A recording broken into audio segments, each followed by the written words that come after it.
Olá, louvado seja nosso Senhor Jesus Cristo, para sempre seja louvado, glória ao Pai, ao Filho e ao Espírito Santo, como era no princípio, agora e sempre. Amém. Queridos irmãos e irmãs, paroquianos da nossa paróquia Nossa Senhora da Badia, Lagoa da Confusão, Diocese de Cristalândia, aqui no Tocantins, 3 de setembro de 2022, hoje é sábado, dia de São Gregório Magno, Papa e Doutor da Igreja. São Gregório Magno nasceu em 540 e morreu em 604. Exerceu multiforme e intensa atividade no governo da Igreja, na solicitude da caridade, na tutela das populações maltratadas pelos bárbaros e na ação missionária. Autor e legislador no campo da liturgia e do canto sacro. Elaborou o sacramentário, que traz seu nome e constitui o núcleo fundamental do missal romano. E o evangelho que nós temos é tirado de Lucas, capítulo 6, versículos de 1 a 5. O Senhor esteja convosco, Ele está no meio de nós. Proclamação do Evangelho de Jesus Cristo, segundo Lucas. Glória a vós, Senhor. No sábado, Jesus estava passando através de plantações de trigo. Seus discípulos arrancavam e comiam as espigas, debulhando-as com as mãos. Então alguns fariseus disseram: por que fazeis o que não é permitido em dia de sábado? Jesus respondeu-lhes: acaso vós não lestes o que Davi e seus companheiros fizeram quando estavam sentindo fome? Davi entrou na casa de Deus, pegou os pães oferecidos a Deus e os comeu, e ainda por cima os deu a seus companheiros. No entanto, só os sacerdotes podem comer desses pães. E Jesus acrescentou: o Filho do Homem é Senhor também do sábado. Palavra da salvação. Glória a vós, Senhor. Caros irmãos e irmãs, nosso querido José Saramago dizia que a cegueira também é isso, viver no mundo onde se tem acabado a esperança. Cegueira é viver no mundo onde se tem acabado a esperança. E Safo de Lesbos, que nasceu em 630 e morreu em 570 a.C., dizia que perante a cólera nada é mais conveniente do que o silêncio. Entre perder a esperança e o silêncio diante da raiva, diante da cólera, a gente vai tentando olhar para a nossa vida, para a nossa história, e lembrando sempre de que nós somos e temos uma fé fundamentada na tradição de Israel, construída na vida de Jesus. Os evangelhos é nada mais, nada menos do que a vida de Jesus. E na vida de Jesus, naquele mundo em que Jesus vivia, havia as leis religiosas, e uma das leis religiosas é que sábado não se pode trabalhar. Sábado não se pode trabalhar. Discutia-se muito o que é trabalho, o que podia, o que não podia. E aí nós temos Jesus agora com os seus discípulos, passa diante de uma plantação, pegam espigas e começam a debulhar as espigas, na tentativa de matar a fome. Na realidade é uma prática de roubo, roubando aquilo que não lhes pertence. Mas a preocupação é por que seus discípulos fazem o que não se pode fazer no sábado. Jesus recorda uma passagem de Davi. Olha, Davi estava com fome, entrou no templo, comeu os pães que eram ofertados a Deus e deu aos seus companheiros. Esses pães só podiam ser comidos pelos sacerdotes e não por Davi.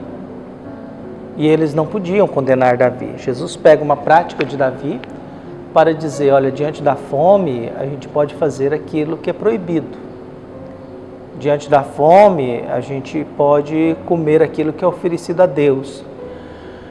Diante da fome, a gente pode pegar espigas pelo caminho. Então, o que nós temos? Nós temos a situação de fome, nós temos a lei religiosa, o princípio do sábado, que não era muito claro, que havia muitas discussões sobre o que podia ou não ser feito no sábado. Era uma confusão entre eles.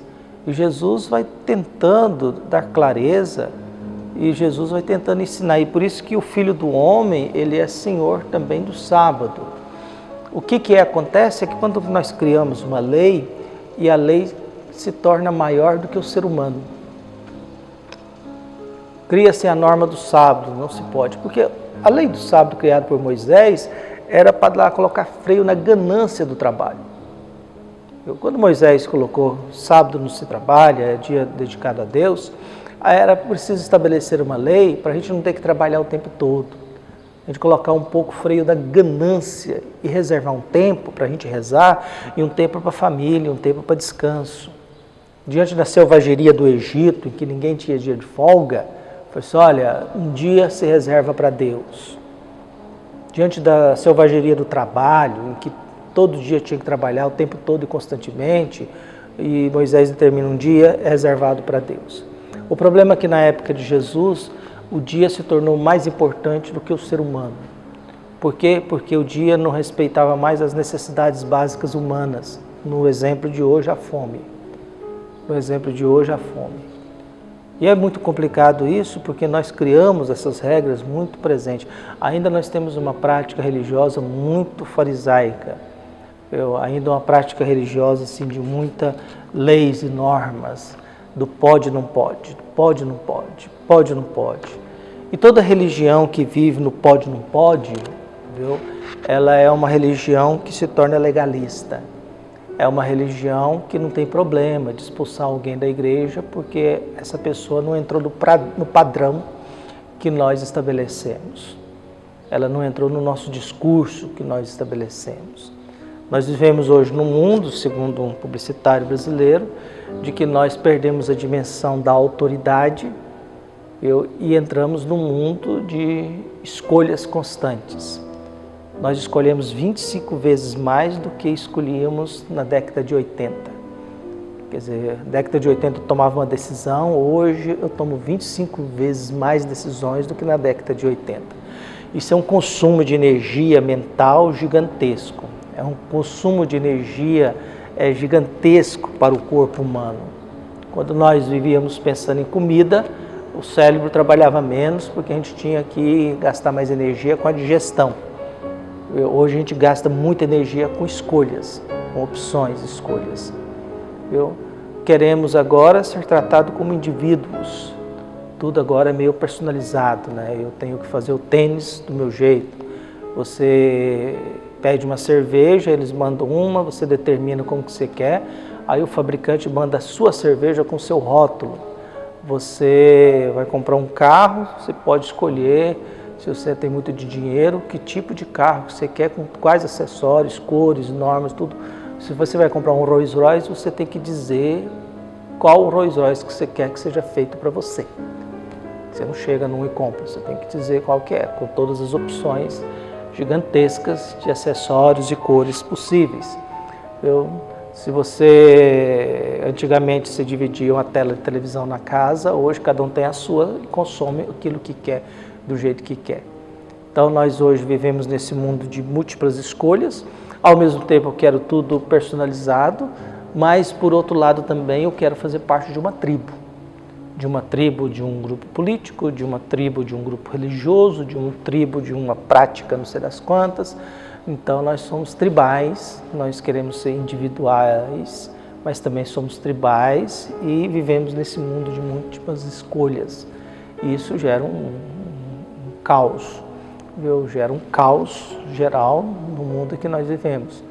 E aí essa tensão toda que a gente tem que medir as palavras quando a gente vai celebrar e falar, porque se eu falar uma palavra e a pessoa não gostar, pronto, a casa vai cair, o mundo vai cair, porque ninguém pode falar aquilo que eu não estou de acordo. No mundo da liberdade de expressão, eu não permito que o outro fale aquilo que eu não estou de acordo. Lembrando sempre que o limite disso é o crime, a lei. Em nome da liberdade de expressão, você não pode sair aí decretando violência ou decretando a pena de morte de alguém. Você não pode simplesmente, em nome da liberdade de expressão, levantar numa sala de cinema e gritar fogo, corre, viu? E colocar todo mundo para correr dentro de uma sala de cinema. Viu? Então, quer dizer, a gente vê limites nisso. A liberdade, ela termina enquanto eu não atrapalho a liberdade do outro. É a regra básica da vida. Por isso que Deus ilumine o nosso coração, nos fortaleça da fé, nos dê paz, alegria e esperança. Um abraço e até mais.